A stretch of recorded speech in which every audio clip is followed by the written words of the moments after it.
Good evening everyone, कैसे हैं आप सब लोग। मेरा नाम है राहुल और मैं दूंगा आपको सीडीपी का प्रैक्टिस सेट प्लस इसमें होंगे मैथ के क्वेश्चंस, तो बने रहिए हमारे साथ। आज तारीख है 3, 4, 5, 6 3 दिन की छुट्टी रहेगी और 6 तारीख को ही आपको 3 दिन का करंट अफेयर का प्रैक्टिस सेट मिल जाएगा। 7 तारीख को दोबारा रिवीजन मतलब शुरू होगा ये क्लास, ठीक है। रिवीजन स्टार्ट करूँगा 7 से दोबारा। स्नेह प्राप्त करने की इच्छा कैसा है भैया, ये स्वाभाविक अभिप्रेरक है, याद रखना। अभिप्रेरणा को सर्वोत्तम राजमार्ग किसने कहा है? स्किनर ने कहा है। स्किनर किससे रिलेटेड? चूहे और कबूतर के प्रयोग से, 1938। ये सब याद रखना, आंसर है इसका ए। नेक्स्ट, प्रेरणा प्रबलन ह्रास सिद्धांत, प्रबलन का सिद्धांत किसने दिया है? हल ने। और पुनर्बलन को यूज किसने किया है? स्किनर ने, याद रखना, ठीक है। मैस्लो ने क्या बताया बताओ? मैस्लो ने आपको बताया आवश्यकता का सिद्धांत, ठीक है। आवश्यकता का पदानुक्रमिक सिद्धांत, 5 आवश्यकता बताई इन्होंने, ठीक है। और प्रेरक कितने बताएं? 2, अर्जित और स्वाभाविक, ठीक है, याद रखना। और फ्राइड किससे रिलेटेड? मनोविश्लेषण सिद्धांत और मनोलैंगिक सिद्धांत, ये भी याद रखना। साइकोपैथोलॉजी ऑफ एवरीडे लाइफ, ये किताब है इनकी। थॉर्नडाइक ने मूर्त अमूर्त सामाजिक 3 प्रकार की बुद्धि बताई है, याद रखना। 1998 में एनिमल इंटेलिजेंस, ये भी याद रखना। एनिमल इंटेलिजेंस किससे रिलेटेड? थॉर्नडाइक, ठीक है। पशु मनोविज्ञान के जनक है ये। नेक्स्ट, एक छात्र बोर्ड परीक्षा के लिए कठिन परिश्रम कर रहा है क्योंकि उसके पिताजी ने वादा किया है कि मोटरसाइकिल दिलाएंगे, तो ये बाह्य प्रेरणा है। कौन सा है? बाह्य प्रेरणा, आंसर है बी। नेक्स्ट, देखो गैरेट ने 3 प्रकार का वर्गीकरण किया था, कौन कौन सा किया था? मनोवैज्ञानिक, सामाजिक और क्या था, कौन सा? एक है इसका आनुवंशिक, मतलब या आप कह सकते हो कि जो आपको जन्मजात मिलता है। तो देखो 2 तो ऑप्शन यहाँ मिल रहे हैं, 2 ऑप्शन ही यहाँ मिल रहे हैं। अब देखो इसमें स्वाभाविक दे रखा है और एक दे रखा है ये दैहिक, तो इन दोनों में से कौन सा आपको आनुवंशिकता से मिलता है, तो वो अपने अकॉर्डिंग लगाना। थोड़ा सा इसमें डाउट है मुझे, मगर ये क्लियर है कि 3 प्रकार बताए थे इसने, मनोवैज्ञानिक, सामाजिक और आपका एक और बताया था, कौन सा? आनुवंशिक, ठीक है, याद रखना। नेक्स्ट, अब नेक्स्ट है मानव आवश्यकताओं का पदानुक्रमिक सिद्धांत, ऊपर ही बता दिया था मैंने। किसने बताया था? ये मैस्लो ने। सबसे नीचे की आवश्यकता शरीर की आवश्यकता, सबसे ऊपरली आत्मसिद्धि, ठीक है, याद रखना। और कोहलर, कोफ्का, बर्दीमर, ये वही है। द थ्योरी ऑफ गेस्टाल्टवाद, ये लिखी थी इन्होंने, ये याद रखना। थॉर्नडाइक ने एक चीज़ याद रखना, अधिगम का पहला सिद्धांत इन्हीं का कहा जाता है, मात्रा का सिद्धांत इन्हीं का है, परमाणुवादी सिद्धांत, संबंधवाद का सिद्धांत, क्रमिक सिद्धांत, ये सब इन्हीं के। तत्परता, अभ्यास, प्रभाव, 3 नियम और दिए। तत्परता को कहते हैं रुचि का नियम, अभ्यास को कहते हैं उपयोग अनुपयोग या श्रम का नियम, और प्रभाव को कहते हैं सुख दुख का नियम, संतोष असंतोष का नियम, आंसर है इसका बी।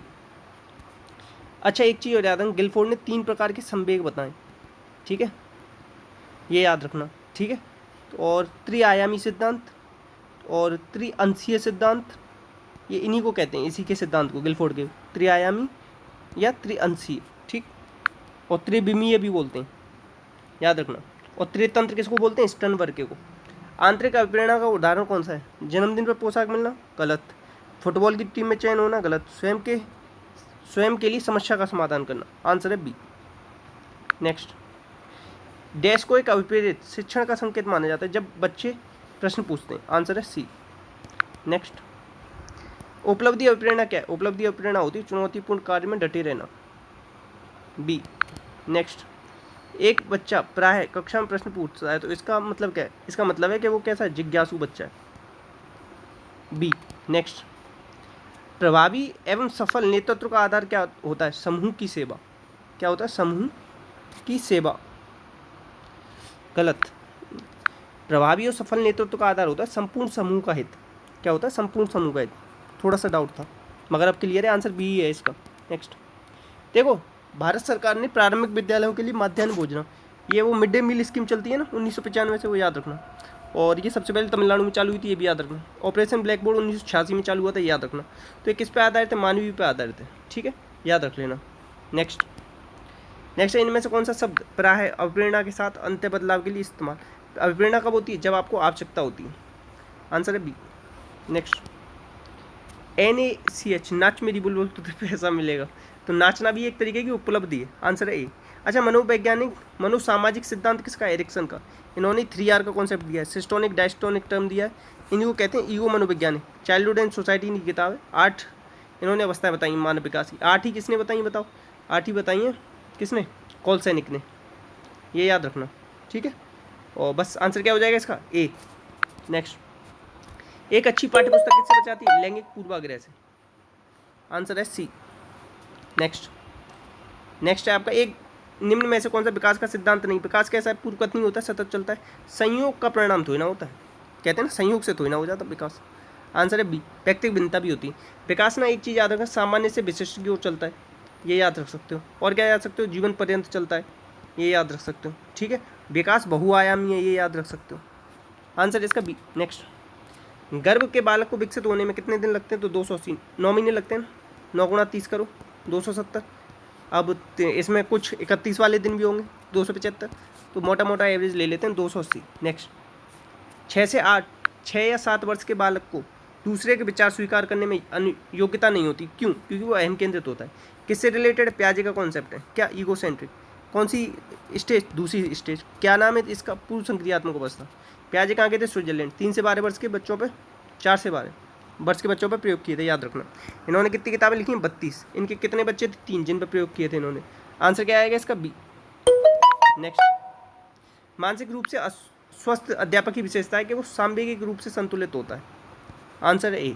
नेक्स्ट, एरिक्सन के मनोसामाजिक विकास के संबंध में निम्न में से कौन सा कथन सही नहीं है? तो देखो, व्यक्तिगत महानता का कारण वंशानुक्रम है।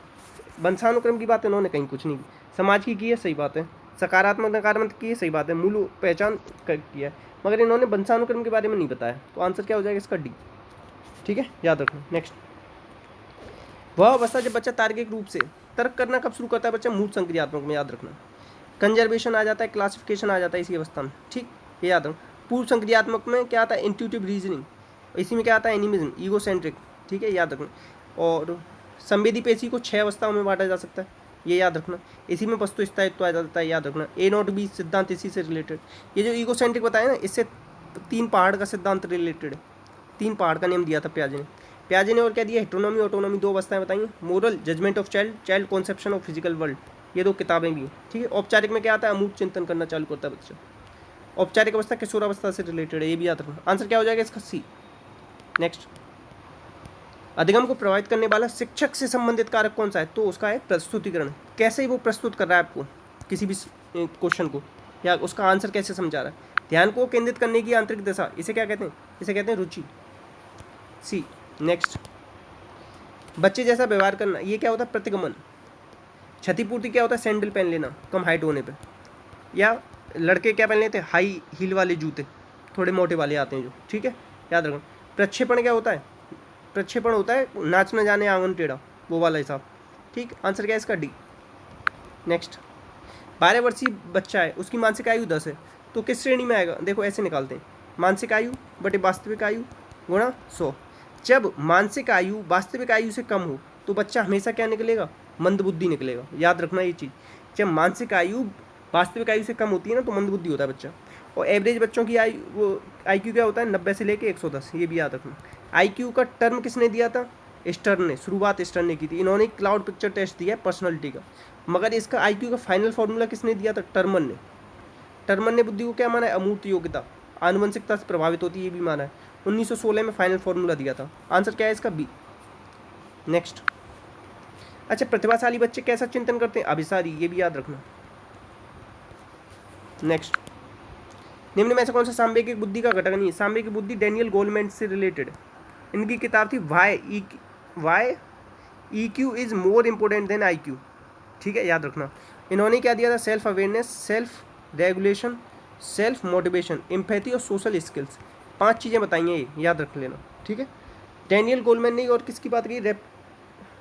बस यही याद रखो। और सबसे पहले संवेग की बात किसने करी है? सबसे पहले की है जॉन मेयर और पीटर साल्वे ने। इनकी किताब है व्हाट इज EI। ठीक है, याद रखना। तो संवेगों को जागृत करना इसमें नहीं आता, बाकी सब आते हैं। आंसर होगा डी। नेक्स्ट, इसमें से कौन सा लियोपोल्ड बेलाक, इसने क्या दिया था? बच्चों के ऊपर दिया था चाइल्ड एप्रिसिएशन टेस्ट। इसमें ना जानवरों के चित्र होते हैं, ये याद रखना। कब दिया था? 1945 में। इसको रिवाइज किसने किया था? कृष्ण नाम का इंसान था, 1950 के समथिंग आया था, इतना याद रखना। आंसर क्या है? ए। ये कैसा प्रक्षेपी परीक्षण है? प्रक्षेपी किस पे आधारित होता है? अचेतन मन पे। किस पे? अचेतन मन पे। और अचेतन मन के कौन कौन से? TAT, IBT। TAT किसने दिया था? मॉर्गन मुरे। IBT किसने दिया था? हर्मन रोसा, 1921 या 1935।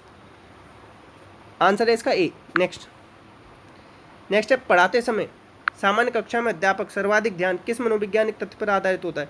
तो व्यक्तिगत भिन्नता पर। आंसर है सी। नेक्स्ट देखो, HCF दे रखा है 29 और LCM के 2 गुणनखंड 15 13 दे रखे हैं, तो बड़ी संख्या बताएं, तो बड़ी कौन सी? 15। तो 29 गुणा 15 कर दो, 5 निम क्या हो गया? 45। तो आखिरी में 5 आएगा, आखिरी में 5 कहाँ दे रखा है? यहाँ। तो पूरा गुणा मत करने बैठ जाना कहीं, टाइम वेस्ट करो। नेक्स्ट अब इसमें बताना है कि कौन सा मान, इनका मान क्या होगा। तो देखो हमेशा याद रखना, इस पे 2 पे 12, 2 पे 12 1, और इसमें 2 पे 12, ठीक है। गलत कर रखा है, देखो हिंदी में गलत है, इंग्लिश में सही है। यहाँ पे 1 पे 12, यहाँ 2 पे, यहाँ 2 पे, तो इनका एलसीएम क्या आएगा? 2। तो 2 पे 12 आना चाहिए, या ये आंसर हो नहीं सकता, ये हो नहीं सकता, या तो ये होगा या ये होगा। अब देखो कैसे करोगे, इन दोनों को जोड़ लो, 57 और 35, 7 और 5 12, हाथों लगा 1, 5 और 3 8 और 1 9। अब उसमें से 32 घटा दो, 32 घटाओगे 0, 9 में से 3 गया तो 6, ठीक है। इस तरीके से निकालोगे तो पूरा ही करना पड़ेगा। देखो 5 7 7 7 7, इस तरीके से थोड़ा सा कर लेते हैं, 4 3 2 और 3 5 5, 3 5 5, ये घटाना है, बाकी ये दोनों प्लस करने, याद रखना। तो 7 और 5 12, 12 में से 2 गया तो कितना बचा? 7 और 5 12, 12 में से 2 गया तो 10, हाथों लगा 1, 7 और 5 12 13, 13 में से 3 गया तो कितना बचा? 10, हाथों लगा 1, 5 और 3 8 और 1 9, 9 में से 4 गया तो कितना बचा? छोड़ो, डाउट हो रहा है इसमें, बाद में बता देंगे, इसे छोड़ के चलो भी। नेक्स्ट, सबसे कम संख्या जो इससे विभाजित होने पर प्रत्येक मामले में 9 शेष बचता है और 11 से पूरी विभाज्य। तो सीधे 11 से चेक करके देख लो कौन सी विभाज्य है। तो देखो 8 और 1 9, और इन दोनों का 0 आ रहा है, तो ये तो होगी नहीं। 8 और 1 9, 9 और 1 9, ये हो जाएगी, और इन्हें चेक 6 और 1 7, 9 और 2 11, ये होगी नहीं, ये भी होगी नहीं। आंसर क्या हो जाएगा? डायरेक्ट करके देख लो, चेक, आंसर है बी। नेक्स्ट, तो इतने ही क्वेश्चन थे, तो प्लीज़ शेयर कीजिएगा, सपोर्ट कीजिएगा, अच्छी लगी वीडियो लाइक कीजिएगा, कमेंट बॉक्स में बताइएगा कोई डाउट आया तो। इसी के साथ अपना का ध्यान रखना। जय हिंद, जय भारत।